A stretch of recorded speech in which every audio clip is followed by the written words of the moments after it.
한일 갈등 타파연대 3월 9일 수요일 성명서를 낭독하도록 하겠습니다. 성명서. 한국 정부는 안보 동맹을 저해하는 반일 감정의 국제화 작업을 즉각 중단하라.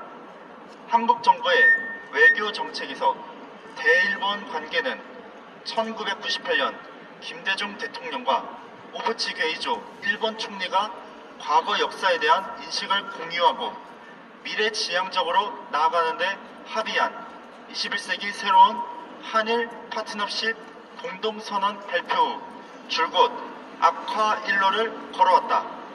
여기에는 이른바 일본군 위안부 문제와 징용 노동자 문제가 자리하고 있으며, 이는 현 정권에 이르기까지 사사건건 일본은 물론 국제관계를 악화시키는 치명적인 요인으로 작용하고 있다.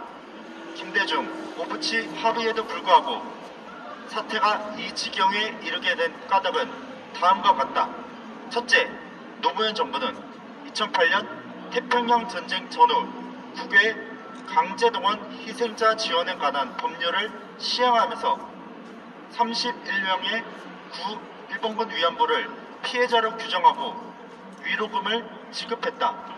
이 결정은 1996년 일본군 위안부를 일본군 성노예제 피해자로 규정하고 강제 연행과 강간, 폭력, 살해 등의 심각한 인권 유린을 당했다고 결론 지은 UN 여성폭력 문제 특별보고관 후마르스 와미의 보고서에 기반한 것이었다.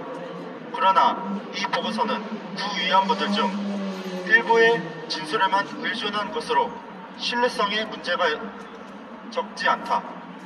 일제와 공청제에서 상업 매춘은 기본적으로 업주와 위안부의 법적 계약이었다.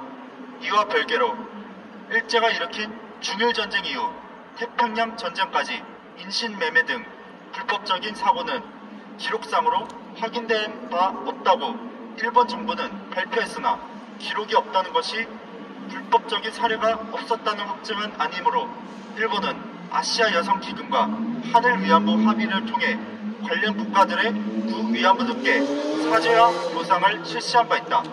둘째, 한국 정부가 구 일본군 위안부를 피해자로 규정함에 따라 여성가족부에서는 위안부 지원 및 피해자 기념 사업을 전개하고 있다.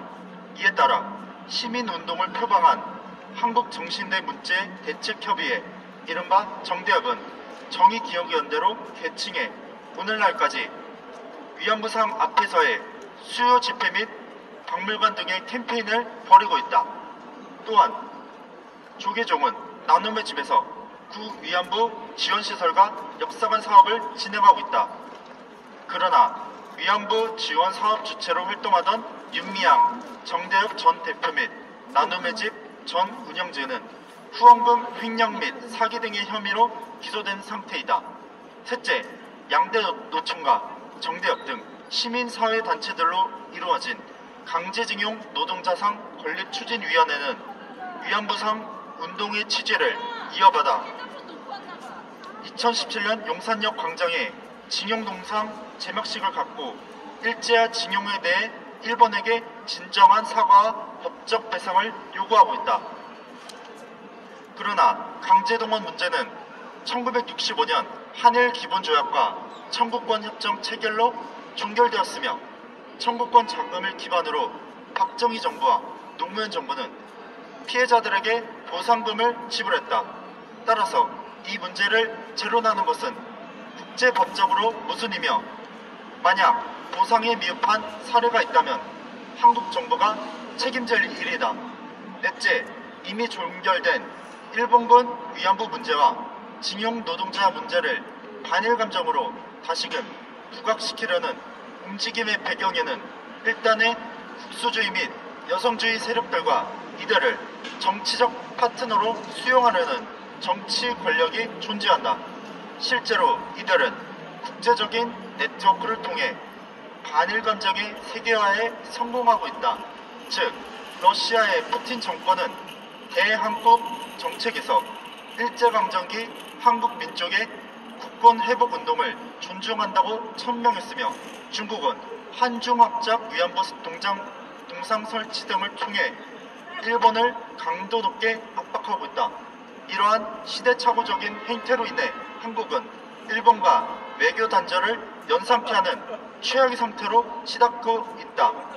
지금 세계는 우크라이나에 대한 러시아의 침략으로 3차 대전을 우려하고 있다. 군사적 동맹이 부재한 우크라이나가 서방의 물자 지원에 의존해 힘겨운 전쟁을 치르고 있는 것은 결코 남의 일이 아니다. 북한은 러시아의 우크라이나 침공에 대해 미국의 전횡과 나토 확대를 원인으로 들며 러시아를 옹호하고 나섰고, 한국은 뒤늦게 대러시아 제재에 동참한 탓에 미국이 수출 규제 조치의 면제 대상으로 지정한 32개국에서 제외된 상태이다. 오늘 국제사회에서 한국의 반일 정책을 옹호하고 있는 중국과 러시아는 6.25 전쟁 당시 북한의 남침을 지원한 중화인민공화국과 소비에트 연방의 후신이다. 따라서 중국과 러시아는 여전히 한미동맹과 미일동맹의 불편한 관계이며 사안에 있을 때마다 이를 기화로 한국의 안보동맹을 약화시키는 데 관심이 많다고 봐야 한다.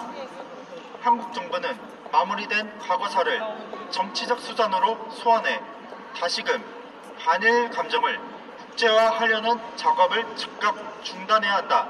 유사시 6.25와 같은 전쟁이 재발할 때 우리에겐 한미동맹이 가장 큰 힘이며 그 연속선상에서 미국과 동맹인 일본과의 외교에 실사구시적인 관점으로 임해야만 한국의 국익과 안보를 도모할 수 있을 것이다. 2022년 3월 9일 한일 갈등 타파 연대. 이상입니다. 감사합니다.